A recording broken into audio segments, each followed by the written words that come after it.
ติดบุญเป็นมิตรในทุกที่คอยช่วยเหลือเอื้ออารีห่างลาคีปลอดโพยภัยบุญพิทักษ์บุญรักษาบุญนำปาฮือหมู่เฮาพบความสุขใสแม้นชีพรับดับล่วงไปบุญทรงฮือสุขสวัสดีขอกล่าวคำว่าธรรมสวัสดีกับบรรดาท่านผู้ฟังแล้วก็ท่านผู้ชมทุกท่านนะที่กำลังติดตามรายการพระพุทธศาสนาสี่แผ่นดินนะทางช่องธรรมะเป็นทีมทีวีออนไลน์กลุ่มพระสงฆ์นะอุบาสกอุบาสิการ่วมกันเผยแผ่ธรรมะออนไลน์ไลฟ์สดนะทาง Facebook ทาง YouTube แล้วก็สถานีวิทยุเครือข่ายคลื่นสีขาว8จังหวัดภาคเหนือ FM 104.50 เมกะเฮิรตซ์นะวัดฝ่ายหินอำเภอเมืองจังหวัดเชียงใหม่ Facebook พระครูโสพลปริยัติ Facebook สหายธรรมหลวงปู่เขียวนะจากวัดพุทธภาวนาเวสเตอร์โรดจากประเทศสวีเดนFacebook IDTO ทำเป็นทีมสากลนะพร้อมตึง YouTube นะตั้งวัดหลวงจอมคำนะเขมรัตน์นครเชียงตุงนะYouTube ของ IDTO ทำเป็นทีมสากลพร้อมตึงภาคีเครือข่ายทุกช่องทางซึ่งในค่ำคืนนี้นั้นเก่ากับผมมัตตมภาพนะพระครูโสพลปริยัติก็ได้นำรายการพระพุทธศาสนาสี่แผ่นดินนะมาพบกับบรรดาท่านผู้ฟังท่านผู้ชมนะทุกคืนวันเสาร์นะเวลาตั้งแต่20:00 นเป็นต้นไปนะจนถึงเวลา23:00 นนะฉะนั้นก็บรรดาท่านผู้ฟังท่านผู้ชมก็สามารถนะที่จะกดติดตามนะกดไลค์กดแชร์เพื่อเป็นธรรมทานแชร์นักก็ได้บุญนักแชร์น้อยก็ได้บุญน้อยบ่แชร์นะก็บ่ได้นะฉะนั้นก็บรรดาท่านผู้ฟังก็อย่าลืมนะหรือโดยเฉพาะต้องขอบคุณอนุโมทนาสปอนเซอร์หลักนะที่คือการสนับสนุนนะบอกว่าจะเป็นมูลนิธิ1016เพื่อการกุศลโดยท่านอาจารย์เจ้าคุณพระวิสุทธิวัชรพรหรือว่าครูบาขาวนะวัดลัทธิวันพระนอนขอนตาลอำเภอแม่ริมจังหวัดเชียงใหม่ศูนย์ไกล่เกลี่ยข้อพิพาทภาคประชาชนคณะสงฆ์จังหวัดเชียงใหม่มูลนิธิ โพธิยาลัยนะศูนย์การเรียนโพธิยาลัยมหาวิทยาลัยมหาจุฬาลงกรณราชวิทยาลัยเขตเชียงใหม่แล้วก็โครงการวัดประชารัฐสร้างสุขโครงการหมู่บ้านรักษาศีล 5พร้อมตึงคณะสงฆ์จังหวัดเชียงใหม่นะในเมตตาของพระเดชคุณหลวงพ่อพระเทพสิงหวราจารย์ด็อกเตอร์นะรองเจ้าคณะจังหวัดเชียงใหม่ฝ่ายเผยแพร่ที่ขาดบ่ได้ก็คือบรรดาท่านผู้ฟังแล้วก็ท่านผู้ชมทุกท่านนะที่กดไลค์กดแชร์ส่งข้อความแล้วก็ส่งกำลังใจให้โดยดีตลอดมาซึ่งในค่ำคืนวันนี้ก็เช่นเดียวกันบรรดาท่านผู้ฟังทั้งหลายก็ต้องขอบคุณอนุโมทนากับบรรดาท่านผู้ฟังท่านผู้ชมด้วยเนิ่นนะซึ่งในค่ำคืนนี้เราก็แน่นอนละในช่วงนี้สถานการณ์ความขัดแย้งบริเวณชายแดนไทยกัมพูชาของเขาในปี2568นี่ก็คือว่าตึงเครียดนะเป็นรอบที่2แล้วนะถึงจะได้ก็พี่น้องประชาชนคนไทยก็ทำให้เครียดไปตัวเองฉะนั้นในคำคืนนี้เขาก็เลยว่าจะได้ดีนะในบ้านในเมืองของเขาที่เกิดเพราะว่าเกิดขึ้นมาก็จะอาศัยคณะครูบาอาจารย์เขาเนี่ยโดยเฉพาะพี่น้องพุทธศาสนิกชนก็จะต้องที่จะดำเนินชีวิตจะได้นะอยู่ในสถานการณ์นี้แบบมีความสุขแบบหูเท่าหูทันนะฉะนั้นเขาไปพบกับผู้ร่วมรายการเขาไปที่ท่านอาจารย์พระครูสุจินต์วรคุณนะจากอำเภอเชียงของจังหวัดเชียงรายนมัสการครับท่านอาจารย์พระครูครับผมสวัสดีครับ สวัสดีครับอาจารย์ทั้งสองรูปนะครับแล้วก็เจริญพรครูบาอาจารย์และเจริญพรญาติโยมและที่รับฟังรับชมอยู่ทางบ้านทุกท่านผมกลับไปรูปที่2ครับไปที่ท่านอาจารย์มหาวรเชษฐ์นะครับมหาวิริโยนะครับจากวัดเจ็ดรินอำเภอเมืองเชียงใหม่นมัสการครับท่านอาจารย์มหาวรเชษฐ์ครับผม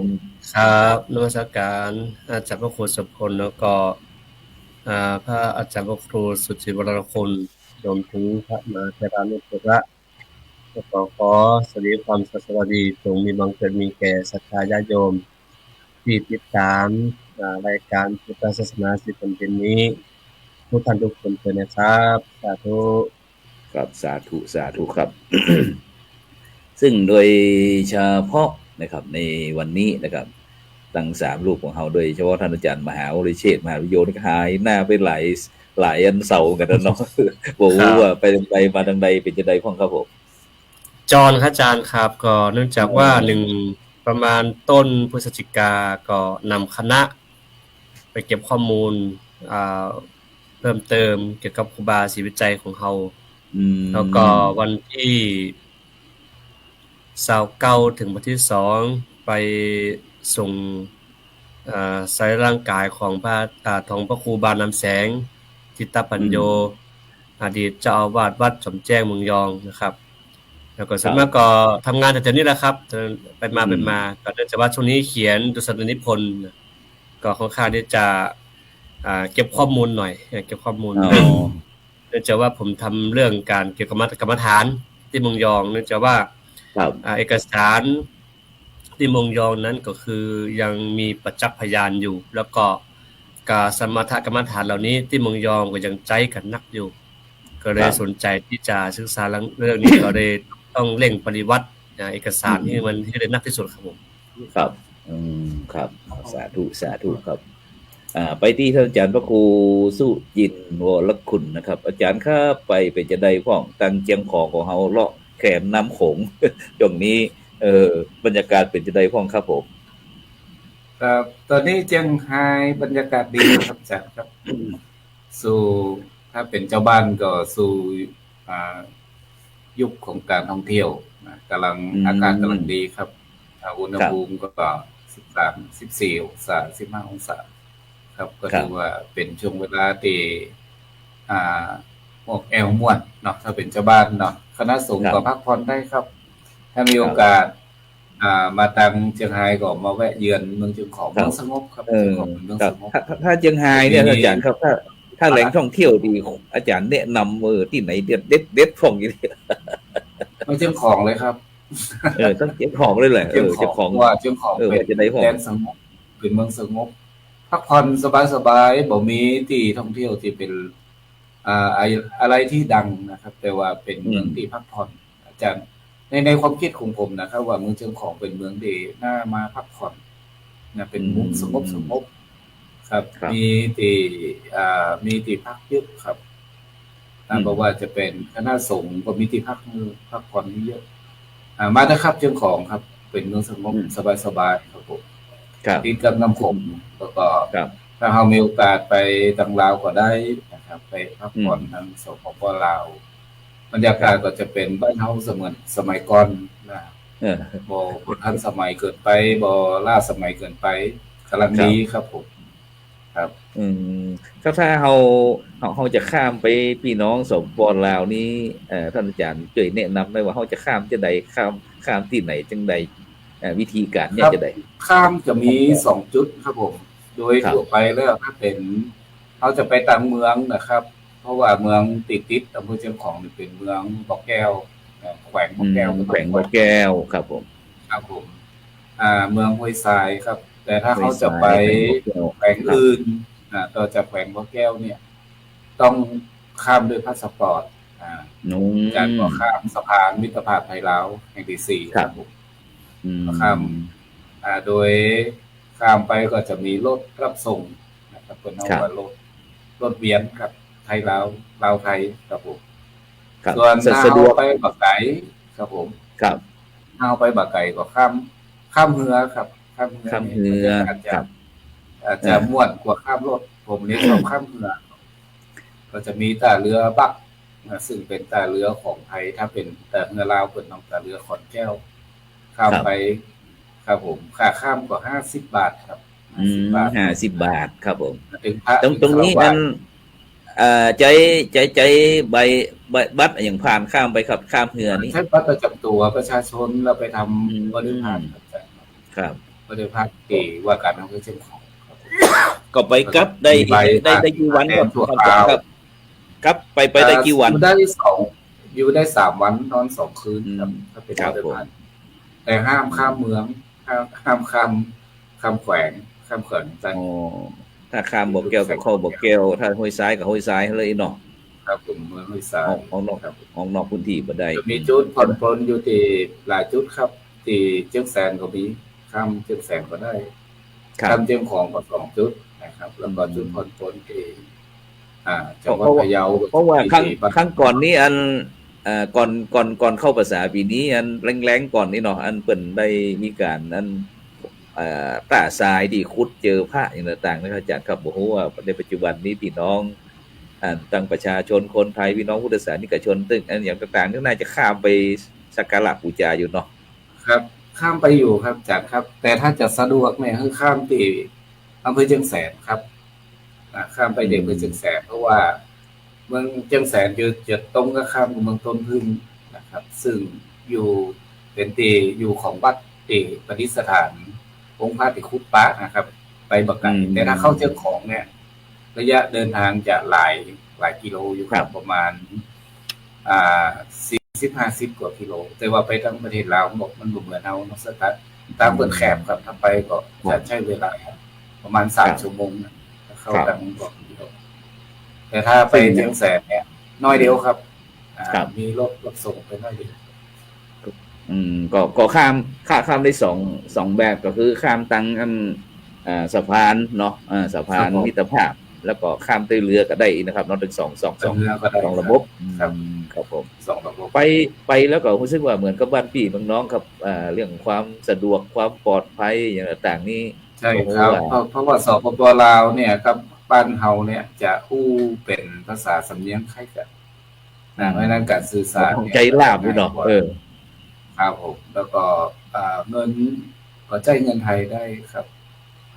ว่าจะเป็นออกไปแรกแต่จะให้สะดวกก็จ่ายเงินกีบนะครับเพราะว่าบ่ต้องมาคำนวณคิดเป็นเงินไทยกี่บาทแต่ถ้าไปก็แลกเงินกีบจะสะดวกกว่านะครับแล้วก็การกระจายก็จะง่ายกว่าครับฉะนั้นก็น่าสนเหมือนกันครับเพราะว่าพี่น้องประชาชนทั้ง2แหมโขงนี่ก็ถือว่าเป็นบ้านพี่เมืองน้องกันไปแล้วก็บ่แตกต่างกันที่เฮาเหมือนกับไปเชียงใหม่ลำพูนลำปางแปะน่านพะเยาเนี่ยบรรดาท่านผู้ว่าทั้งหลายดังนั้นก็ถ้ามีโอกาสก็ได้ติดต่อหลวงพ่อพระครูสุจิตวรคุณวัดอะไรอย่างก็วัดศรีดอนใจตาข้ามเนาะศรีดอนใจตาข้ามศรีดอนใจอำเภอตาข้ามศรีดอนใจอำเภอเชียงของจังหวัดเชียงรายซึ่งก็เป็นชุมชนพี่น้องวัฒนธรรมไตลื้อซึ่งก็จะมีกิจกรรมหนักหนากิจกรรมหนักหนาประปานนอกจากนั้นก็ยังมีแหมนักบรรดาท่านผู้ฟังทั้งหลายนอกจากที่เขาจะเที่ยวไปต่างประเทศกายนะใครที่บ่เคยข้ามไปต่างประเทศก็ไปสักกำนึงน่ะผ่านตั้งข้ามเชียงของก็ได้เชียงแสนก็ได้ไปครับเป็นการท่องเที่ยวเชิงธรรมชาติเชิงวัฒนธรรมครับธรรมชาติของครับนอกจากนั้นก็ยังมีด่านแม่สายปัจจุบันนี้ก็เป็นปกติละแล้วก็ตั้งแฮมหลายที่หลายตั้งบรรดาท่านผู้ฟังทั้งหลายเชียงรายนี่ถือว่าเป็นจังหวัดมีจุดที่จะข้ามเที่ยวหลายจุดครับผมครับถึงพม่าถึงลาวครับพดจีนนะครับพดไปเวียดนามก็ยังได้ทะลุไปถึงเวียดนามทะลุถึงกัมพูชาเนาะถ้าบ่มีปัญหาแต่ไอ้สงครามอย่างปัจจุบันเนี่ยก็ไปพบกับกัมพูชาถึงงั้นส่วนมากคนไทยเฮานี่ไปประเทศลาวนี่จะสนใจเรื่องรถไฟความเร็วสูงเนาะอาจารย์พระครูเนาะไปนั่งแล้วกันส่วนมากนี่ก็มีอยู่ครับแต่ว่าโดยทั่วไปแล้วเนี่ยเพิ่นจะไปศึกษาเส้นทางธรรมชาติมากกว่าครับไปลาวผมว่าบ่อยากไปรถไฟเพราะว่าถ้าไปรถไฟเนี่ยเพิ่นเจาะอุโมงค์ไปจากเขาจะมาอย่างไรครับเขาว่าเจาะอุโมงค์กันภูเขาเหมือนกับเหลือตุนบ้านเฮาคุดหูบ่ดีครับเฮาก็หันก็อุโมงค์นะครับว่าจะไปถึงที่หมายก็หันก็อุโมงค์แต่ถ้าเราเอารถยนต์ไปเนี่ยเราจะได้สัมผัสความเป็นธรรมชาติครับผมโดยเฉพาะวิถีชีวิตชุมชนเนาะอาจารย์ครูเนาะวิถีชีวิตชุมชนซึ่งก็มีหลากหลายกลุ่มชาติพันธุ์เนาะแต่ประเทศลาวถึงว่าธรรมชาติแล้วเนี่ยประเทศลาวยังคงความเป็นธรรมชาติอยู่ นะครับยังเป็นธรรมชาติอยู่ครับวิถีชีวิตของชาวบ้านเพิ่นก็ยังอยู่ยังกินเหมือนสมัยก่อนเหมือนบ้านเฮาสมัยก่อนครับผมบ่พอเจริญแต่บ้านเฮาเตื้อระบบถนนหนทางมันก็ยังเป็นสภาพเดิมๆเหมือนสมัยก่อนนะครับแต่ต้องไปหน้าหนาวนะหน้าหนาวหน้าแล้งน้อยนึงถ้าไปหน้าฝนเนี่ยจะได้บ่พดให้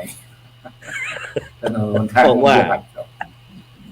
าะว่าถนนยากลาดยางมดครับบนถนนใหญ่ไม่น้อยก็มดลาดยางมดเลยครับลาดยางมดเลยครับผมครับอาจารย์มหาวิเชษฐ์นะครับอาจารย์มหาวิเชษฐ์ครับอันช่วงนี้ตังเจียงตุงเมืองยองเฮาเป็นจังได๋พ้องครับอันหลังจากที่ปลายฝนต้นหนาวเก็บข้าวเก็บปลาขึ้นกลองเข้ากันแล้วครับผมก็ขอนมัสการกรรมนะครับก็ช่วงนี้ก็ส่วนมากพระสังฆเจ้าก็จะเข้าปฏิบัติกรรมกันนะครับแต่ละเมืองก็เข้าปฏิบัติกรรมกันก็เป็นกิจกรรมของทางสังฆะนอกจากสังฆะแล้วก็ญาติโยมก็มีส่วนร่วมในการทำกิจกรรมเหล่านี้ซึ่งก็อย่างที่เมืองพะยาก็น่าจะเข้าตั้งแต่วันที่23 24ถึงวันที่2ครับที่เมืองยองก็ตอนนี้ก็เข้าที่เมืองยุก็เริ่มเข้านะครับก็นั่นคือหมายถึงว่าการเข้ากรรมการเข้าปฏิบัติกรรมก็สามารถจะบ้านจะมาช่วยแปลงตูบแปลงซุ้มเฟืองครับแปลงซุ้มเฟืองซุ้มฟางครับผมเฟืองก็บางคนก็จะใช้ครับใช้เฟืองอยู่แต่บางที่ก็เอาผ้าเต็นท์คลุมก่อนแล้วก็เอาเฟืองปกเนี่ยมันเนื่องจากว่าฟ้าฝนปัจจุบันนี้บ่ได้บ่นอนครับอย่างวันนี้ก็ครึมๆทั้งวันถึงวันก็สภาพอากาศสภาพแบบนี้ร่างกายก็ต้องมีการปรับเปลี่ยนแต่ว่าผมเองก็จะไปจัดช่วงวันที่23ถึงวันที่ถึงวันที่30ที่จะถึงนี้ซึ่งอันนี้คือจะนำปฏิบัติแนวสติปัฏฐานทั้ง4ซึ่งก็ 2-3 ปีที่ผ่านมาเนี่ยผมได้จัดกับญาติโยมก็ถามหาอยู่ก็ว่าอย่างน้อยเฮาก็ปีละครั้งเนี่ยจะคือศรัทธาญาติโยมมีส่วนร่วมแล้วก็ศรัทธาญาติโยมเหล่านี้ก็คือบ่มีโอกาสที่จะได้ศึกษาธรรมะอย่างกับศรัทธาญาติโยมอย่างบ้านเฮาหนังสือก็อ่านบ่ออกอยากจะฟังธรรมะบรรยายก็บ่มีก็เลยว่าเอาแนวปฏิบัตินี่ดีกว่าอย่างน้อยให้เขาได้ปฏิบัติแล้วก็ได้เข้าถึงกันดีกว่าแล้วก็ทุกเจ้าก็จะมีการทำบุญตักบาตรเวลา 7:00 นคือเพราะว่าทางโน้นนี่ทางปุ้นนี่ก็ส่วนมากจะบ่ค่อยทำบุญตักบาตรกันนะครับค่อยบุญตักบาตรญาติโยมจะไปส่งข้าวเอาส่งข้าวทุกเจ้าก็อยากคือศรัทธาญาติโยมมีส่วนร่วมแล้วก็ได้ฟังธรรมไปด้วยอันนี้ก็คือที่จะเริ่มปฏิบัติตั้งแต่วันที่23เป็นต้นไปครับผมฉะนั้นก็ โดยเฉพาะที่พี่น้องตังฉานของเฮานี่ก็ถือว่าโดยคณะสงฆ์นี่ก็อย่างที่ท่านอาจารย์มหาวิเชษฐ์มหาวิโยนะที่ได้อู้ถึงเรื่องการอยู่ปริวัติสกับซึ่งก็ถือว่าเป็นพิธีการหนึ่งครับที่เป็นพิธีทางสงฆ์นะครับที่ตั้งเป็นพุทธบัญญัตินะครับที่หมายความว่าพระสงฆ์องค์เจ้าเนี่ยครับถึงเวลาอาจจะได้ล่วงเกินอย่างต่างๆได้ตั้งใจก็ดีบ่ตั้งใจก็ดีฮู้ก็ดีบ่ฮู้ก็ดีนะครับโดยเฉพาะเรื่องพระวินัยนะครับก็จะมีการชำระสะสางนะครับโดยเฉพาะถือว่าเป็นถ้าเป็นคอมพิวเตอร์นี่เป็นของว่าอันสแกนไวรัสนะท่านอาจารย์เนาะเป็นสแกนไวรัสแต่ถ้าเป็นพระสงฆ์เจ้าเขาบอกว่าจะเป็นเรื่องอาบัติใหญ่อาบัติน้อยอาบัติที่อาบัตินักเรื่องอันปาราชิกเนาะ แล้วก็รองลงมาก็เป็นสังฆาทิเศษนอกนั้นก็เป็นอาบัติที่สามารถที่จะ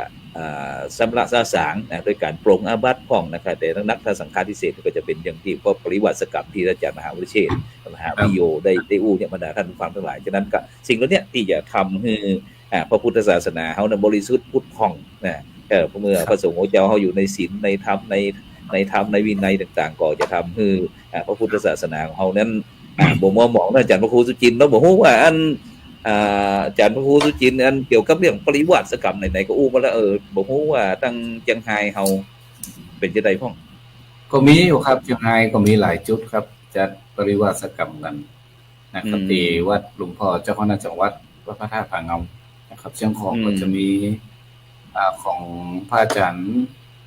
พระมหาสมศิลป์วุฒิธรรมโมนะครับอ๋อของมหาสมศิลป์ที่เจ้าของครับผมอาจารย์เบิกจัดเตปีนี้ท่านไปจัดเตวัดดอกบัวครับเป็นวัดเตพระอาจารย์เปิดไปสร้างใหม่ที่อยู่ติดกับหิมน้ำโขงครับอาจารย์ครับปีนี้ท่านพระอาจารย์เบิกจัดท่านครับก็จัดทุกปีครับอย่างเตพระอาจารย์นั้นหลวงพ่อพระครูโสพลได้อู้ไว้นะครับเป็นการชำระสางอาบัติอย่างกลางเนาะสังฆาทิเศษอย่างนี้ต่างเนี่ยครับเพื่อที่จะคือคณะสงฆ์เขาตระหนักในเรื่องของพระธรรมวินัยนะครับก็อันนี้ครับเป็นการชำระมดจดแจ่มใสอย่างที่ญาติโยมปัญญาคือเป็นว่าบางทีพระสงฆ์เขาก็ประมาทพลาดไปครั้งไปเผลอแล้วก็เขาก็มาชำระสาสางการตามพระวินัยบัญญัติของพระสัมมาสัมพุทธเจ้านะครับเพราะว่าบางทีคุณโยมก็บ่เข้าใจเนาะว่าอันใดมันนักอันนั้นมันเบาบางคนก็เข้าใจจริงมันมีวิธีต่างๆที่พระพุทธเจ้าเปิดกำหนดไว้อยู่ในกรอบของคณะสงฆ์ครับแล้วก็สงฆ์เขาก็ปฏิบัติอย่างนี้ทุกปีครับถึงปีหนึ่ง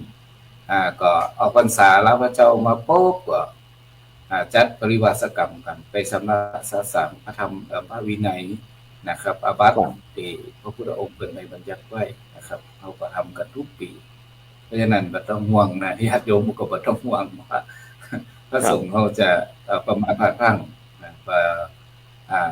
สนใจในเรื่องของพระวินัยนะครับก็มีการชำระสาสางตลอดทุกปีนะครับเพราะฉะนั้นญาติโยมก็ขอเจิมเด้อไกลที่ไหนก็ไปอุปถัมภ์นะครับไปส่งเสริมพระสงฆ์พระเจ้าที่ปฏิบัติดีปฏิบัติชอบเนาะมาชำระสาสางพระธรรมวินัยของพระสัมมาสัมพุทธเจ้าครับหลายจุดหลายที่หลายแห่งครับได้ยินข่าวที่ไหนก็ไปกันเนอะคณะสาสาซึ่งอันโดยเฉพาะที่อำเภอพานจังหวัดเชียงรายนี่ก็ท่านอาจารย์ชุติพลก็ส่งกำหนดการมากันบอกว่าอันประมาณปลายเดือนกุมภาพันธ์นะครับเพราะว่านี่ก็จะเป็นพระสังฆาธิการเขาที่ได้ผ่านระบบอบรมสัมมนาเกี่ยวกับเรื่องพระวิปัสสนาจารย์คนเหนือนะครับซึ่งก็ผมก็บอกว่าถ้าจำเป็นที่จะต้องเน้นคือพระวิปัสสนาจารย์นะครับเป็นผู้จัดเดี๋ยวจัดแล้วก็เพื่อที่จะได้เป็นการอนุเคราะห์สงเคราะห์นะครับแก่เจ้าคณะพระสังฆาธิการต่างๆพระสงฆ์องค์เจ้าต่างๆนะครับแล้วก็แม้กระทั่งว่าจะไปต้องใจสูงเยอะครับแม่นครับใจสูงโดยเฉพาะวิทยาการเนี่ยนี่ก็สาวลูกนะ10 ลูกสาวลูกคือครับฉะนั้นก่อนถือว่าในยุคปัจจุบันนี้ก็จำเป็นนะครับเพราะว่าพุทธศาสนาเขาก็ตั้ง2,500 กว่าปีแล้วท่านอาจารย์ครับก็จะเป็นที่หมู่เขาจะต้องมาลื้อฟื้นนะครับโดยเฉพาะพระสงฆ์องค์เน้นรุ่นใหม่นะครับอาจจะบอกใครฮู้จักก็ท่านอาจารย์เนาะบอกว่าก็เรื่องเพราะว่าในปัจจุบันนี้ก็คณะครูบาอาจารย์เฮาบางครั้งก็บ่ใครมีเวลาที่จะนำพระเน้นเถรน้อยต่างๆนะครับในการที่จะเข้าวัดปฏิบัติธรรมส่วนมากก็จะเป็นการเข้ากรรมอยู่ประจากะอย่างก็มันง่ายหน่อยเนาะอาจารย์เนาะ3 วัน7 วันนี่นะแต่การปฏิบัติธรรมเนี่ยก็จัดทุกปีอาจารย์ครับสามเณรก็จัดทุกปีแต่ว่าสามเณรเนี่ยก็บ่เหมือนสงฆ์เนาะเพราะมันเป็นวิธีปกบรรพัฒน์นะครับมันเป็นเรื่องของการฝึกปฏิบัตินะครับก็จัดให้ทุกปีครับก็5 วันนะครับมันนี้5 วัน7 วันครับแล้วแต่ว่าช่วงเวลามันประมาณไหนแต่ก็จัดให้ทุกปีครับก็เน้นในเรื่องของธุดงค์ฝึกคือสามเณรเอาได้ฝึกธุดงค์ได้ฝึกอยู่กับตัวเก่าแล้วแต่สามเณรรูปไหนจะธุดงค์เรื่องหยังก็อธิษฐานเอาก็ฝึกครับได้เข้าใจคือลักษณ์ของธุดงค์ของพระพุทธเจ้าครับผมแล้วก็ได้สัมผัสธรรมชาติฝึกอยู่กรดอย่างเงี้ยครับก็จะทุกปีครับแต่ว่าอาจจะมาเข้มข้นเต่าพระสงฆ์ครับผมเหมือนปริวาสกรรมเหมือนพระสงฆ์เนาะฉะนั้นโดยเฉพาะในช่วงนี้มหาวิทยาลัยมหาวิทยาลัยมหาจุฬาของเขาก็วิทยาเขตต่างๆก็จะในช่วงที่ปฏิบัติธรรมครับในช่วงนี้นะบอกว่าท่านอาจารย์มหาวิเชษฐ์เป็นจะได้พวก ก็สำหรับมมลก็จะจัดอ่าปีละ10 วันครับจัดแล้วก็10 วันก็แล้วแต่ที่จะไปลงที่ไหนแต่ว่าอย่างเช่นมหาจุฬาเนี่ยก็อย่างที่ลำพูนก็ตอนนี้กำลังเข้าอยู่เนาะเข้าอยู่ ครับ จริงก็คือเป็นการส่งเสริมกิจกรรมเหล่านี้เนื่องจากว่าถ้าเราเรียนแต่วิชาการล้ำไปเนาะหรือว่าเรียนแต่วิชาทางโลกล้ำไปแต่ว่าเราจะมาลืมรักวินัยของเราก็บ่ได้เป็นการมาทบทวนเป็นการที่จะมาพักผ่อนโดยเฉพาะเรื่องการฝึกปฏิบัตินี่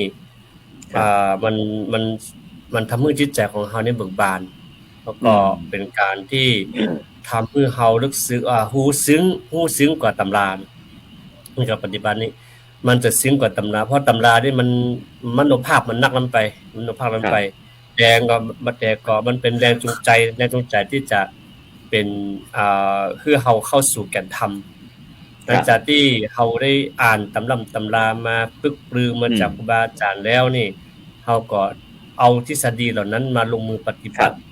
เพื่อจะทดสอบทดลองดูว่าสิ่งที่องค์พระสัมมาสัมพุทธเจ้าของเรานั้นทดสอบมาตลอดตั้ง 2,000 กว่าปีเนี่ยความจริงยังมีอยู่ก่อนก็เป็นการพิสูจน์ภายใน10 วันบางคนตั้งใจแต้ก็ได้แต้นะอาจารย์พระครูทั้งสองครับคือ10 วันเนี่ยถ้าเอาแต้นะแต่ว่า3 วันแรกนี้เอานักหน่อยมันจะระบบของเราจะรีเซ็ตร่างกายของเรานี่มันก็จะต่อสู้กันหน่อยมันจะต่อสู้กับความคิดหน่อยแต่ผ่านจากนั้นปุ๊บเนี่ยก็จะเข้าสู่ระบบที่ปกติก็คือว่าร่างกายของเราเนี่ยเริ่มเข้าสู่เข้าที่เข้าต่างทำให้การปฏิบัติก็คล่องมากขึ้นดังนั้นถ้าใครตั้งใจได้10 วันเนี่ยได้ผลแท้ๆเลยครับดังนั้นก็อันนี้ก็คือมหาลัย2 แห่งนี้ก็ถือว่าเป็นแนวทางเป็นมหาลัยที่ดึงศักยภาพของบรรดานิสิตนักศึกษาออกมาใช้เพื่อเผยแพร่แล้วก็ตอบสนองต่อของสังคมที่ต้องการโดยเฉพาะเรื่องกิจกรรมการปฏิบัติแต่ละปีเนี่ยหวังว่าจะได้มาบ่ได้มากก็น้อยอย่างน้อยก็สักลูก2ลูกก็ยังดีเรื่องการปฏิบัติแล้วก็สามารถเอาแนวปฏิบัติเนี่ยเข้าไปสู่ชุมชนต่างๆเพราะถ้าทดสอบแล้วปุ๊บเฮาบ่ฮู้ใจตัวเก่าปุ๊บเฮาบ่ฮู้ต่อตันเกรดปุ๊บแล้วไปเผยแพร่ต่อเนี่ยเฮาก็บ่สามารถจะแก้ไขได้มีโยมท่านนึงถามผมว่าอาจารย์มหาสวดมนต์กับทำวัดมันต่างกันอย่างไรเนี่ยแล้วก็สวดมนต์กับทำวัดมีอานิสงส์อย่างไรเนี่ยอันนี้คือประเด็นก็คือว่าเนาะเจ้าพุทธของเฮานะเจ้าพุทธของเฮาแล้วก็ยังตั้งประเด็นถามอยู่นี้อยู่เนาะทั้งที่เฮาก็อยู่ใกล้ชิดที่สุดแล้วก็มีโอกาสที่จะทดสอบทดลองแล้วก็อ่านตำรับตำรามก็หลายเล่มใช่ว่าน้อยละแต่ก็เฮาก็ยังมีความสงสัยวิจิกิจฉาสงสัยอยู่แต่ทีนี้ก็คือถ้าเฮาเข้าใจเข้าใจธรรมและเข้าใจแนวทางปฏิบัติแล้วเนี่ยความฟุ้งซ่านสงสัยเหล่านี้ก็จะลดน้อยถอยลงแล้วก็จะมีพละกำลังในการปฏิบัติมากขึ้นนะต้องขออนุโมทนาบุญสาธุกับมหาและทั้ง2 แห่งคือทั้งมมลและก็มจลทั้ง 2-3 แห่งที่เป็นแกนนำนะครับผมครับซึ่งก็พยายามให้พ่อหนุ่มเน้นน้อยคนรุ่นใหม่ได้ฮู้นะครับนอกจากที่จะเป็นวิชาการอย่างที่อาจารย์มหาวิเชษฐ์ได้อู้แล้วนะครับแต่ก็แล้วก็มีภาคปฏิบัติด้วยนะครับภาคทั้งภาคทฤษฎีแล้วก็ปฏิบัตินะครับอู้ง่ายๆก็คือทั้งปริยัติแล้วก็ปฏิบัตินะครับผลสุดท้ายอย่างที่ท่านอาจารย์มหาวิเชษฐ์บอกว่าก็จะเนี่ยแต่ก็ได้แต่เนี่ยเล่นก็ได้เล่นก็เป็นปฏิเวทนะครับฉะนั้นแน่นอนละในช่วงนี้ทางสำนักงานพุทธศาสนาแห่งชาติก็สำนักงานวัฒนธรรมจังหวัดเชียงใหม่สำนักงานวัฒนธรรมกระทรวงวัฒนธรรมก็เปิดก็ส่งเสริมเช่นกันเพราะว่ามันจะสิ้นปีแล้วท่านอาจารย์ครับเพราะว่าปลายเดือนธันวาคมเฮานี่มันมีความสำคัญเนาะนอกจากที่จะเป็นปีใหม่พี่น้องจีนด้วยนะครับจีนเป็นวันของปีใหม่ของพี่น้องทั่วสากลโดยเวลี่คริสต์มาสของพี่น้องที่วันนึงเนาะวันที่25ครับวันที่25จากนั้นก็ในช่วงปลายเดือนนี้ตอนนี้เดือนนี้มันจะเวยสักหน่อยท่านอาจารย์มหาวิเชษฐ์เวยสักหน่อยนึงเพราะว่าปุ๊บตอนนี้วันที่13แล้ว13พรุ่งนี้14วันนี้ก็ไปที่จอมทองครับอาจารย์พระครูครับไปครบรอบวันมรณภาพของหลวงปู่ อืม ก็ไปร่วม มีอย่างของครับอัน กิจกรรมที่อันจะบำเพ็ญบุญบำเพ็ญกุศลนั้นครบรอบการมรณภาพของหลวงปู่ไว้จะได้พ้องครับผม ก็วันนี้ตอนเจ้าก็มีการไหว้พระสมทานศีลแล้วก็ทอดผ้าปังสกุลแล้วก็จักผ้าปังสกุลแล้วก็สวดธรรมนิยามสูตรถวายเป็นแต่ช่วงบ่ายก็คงจะมีช่วงภาคกลางคืนก่อนนั้นจะมีการเทศน์นะการเทศน์โดยเฉพาะจากพระเดชพระคุณพระพรหมพระเสนาบดีวัดปัทมคงคามาเป็นองค์เทศน์นะครับ แล้วก็พรุ่งนี้ก็จะมีการต้อนพระป่าเพื่อนำปัจจัยเหล่านี้มาสมทบมาทนุบำรุงอุปกรณ์ของคลื่น96ซึ่งก็ที่พรุ่งนี้ที่หอคำพญามังลายนะครับ3กษัตริย์นะครับพรุ่งนี้ตั้งแต่9 โมงเป็นต้นไปครับผมครับผม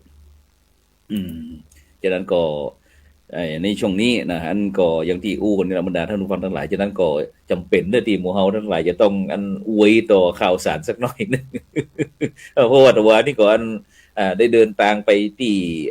แม่ฮ่องสอนไปร่วมงานโครงการคณะกรรมการโครงการหมู่บ้านรักษาศีล5มนเหนือนะครับได้ไปเป็นเจ้าภาพของแม่จางแม่เฒ่าจางไหมโยมแม่ของท่านหลวงพ่อเจ้าคุณ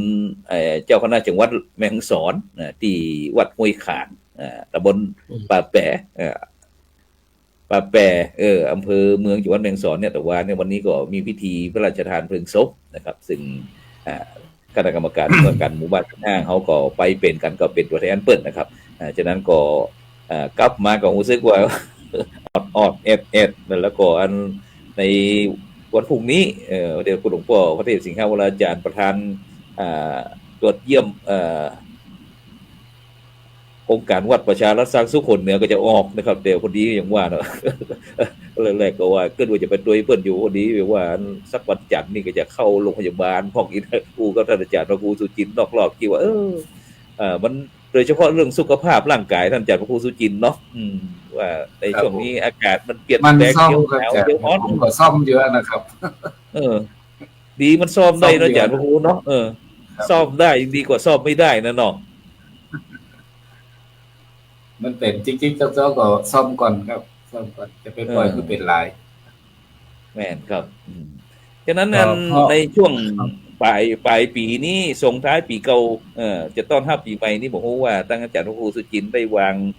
โปรแกรมจะได้ของกิจกรรมของเฮาเพราะว่าวันที่25นี่ก็จะเป็นวันคริสต์มาสเนาะของพี่น้องที่นับถือตั้งศาสนาคริสต์เปิ้นเนาะวันปีใหม่ของพี่น้องเจ้าคริสต์วันที่25ผมว่าปีนี้กิจกรรมส่งท้ายปีตั้งเจ้าของเฮาเป็นจะได้พ้องวางโปรแกรมหรือยังครับวันที่24ถึง27เนี่ยก็จะปฏิบัติธรรมลูกพระลุงเนนที่โรงเรียนนะครับผมจะที่วัดนาข้ามเนี่ยครับดีๆบ่ขอไปเนาะโรงเรียนพระปริยัติธรรมครับโรงเรียนโสพลเจริญธรรมวิทยานะครับก็จะปฏิบัติธรรมก็อย่างที่ผมว่าตะเกียนะครับก็ฝึกทุกพระลุงเนนเนี่ยที่พระอาจารย์มหาวรเชษฐ์กุลวัตกี้นะครับก็คือเขาได้อยู่กับตัวเก่าของวางโทรศัพท์ของเนาะแล้วก็มามองแนวทางทางด้านจิตใจนะครับมาฝึกจิตมาฝึกอย่างเพราะว่าเด็กปัจจุบันเนี่ยสมาธิสั้นครับพุทธ50-60%นะครับ50-60%ในสมาธิสั้นครับก็ต้องยอมรับว่าเทคโนโลยีเนี่ยมีผลอย่างคือเราอ่อนสมาธิสั้นนะครับเพราะฉะนั้นเนี่ยก็เลยเอาหลักการฝึกวิปัสสนาเนี่ยครับเอามาใช้ฝึกวิปัสสนากรรมฐานมาฝึกเขานะครับก่อนจะเข้าสู่ช่วงปีใหม่นะครับแล้วก็ส่วนหนึ่งสามเณรนักเรียนเฮาที่เป็นชนเผ่าโดยเฉพาะชนเผ่ามงเนี่ยก็มีปีใหม่อันอย่างเดียวกันนี่ครับปีใหม่ช่วงคริสต์มาสเหมือนกันแม่นเพิ่นมีปีใหม่มงก็ได้ศึกษาว่าทำไมเพิ่นมีปีใหม่ช่วงคริสต์มาสนะตรงกันกับวันคริสต์มาสเลยครับเพราะฉะนั้นก็เป็นปีใหม่มงเหมือนกันครับแต่ผมยังไม่ได้เข้าไปศึกษาจริงๆจังๆว่าทำไมปีใหม่ของเปิ้นเนี่ยมาตรงกับช่วงคริสต์มาสพอดี แล้วก็ของปีท้ายปีเหมือนกันในจะมีพิธีสวดมนต์ข้ามปีครับ ส่วนหนึ่งก็เนี่ยตั้งแต่สมัยที่เปิ่นรณรงค์มีพิธีสวดมนต์ข้ามปี ผมก็ทำตั้งแต่ตอนนั้นมาถึงปัจจุบันก็ทำอย่างต่อเนื่องนะครับ ส่วนหนึ่งอย่างน้อยที่สุดเขาก็คือญาติโยมที่เป็นมีความสนใจเนาะเพิ่นอยากจะปฏิบัติธรรมสวดมนต์นะครับ ก็มีอยู่จำนวนเยอะครับจากในแต่ละปีบางคนก็เป็นเข้าดาวแบบสมัยใหม่เนาะไปลื่นเริงไปสนุกสนานแต่บางท่านก็เป็นหันเข้ามา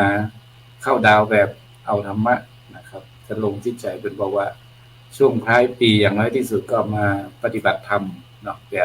เกิดความเป็นสิริมงคลกับชีวิตเพื่อจะข้ามปีใหม่ครับก็อยากโยมมีทางเลือกแบบเนาะใครอยากจะไปเข้าดาวแบบสนุกสนาน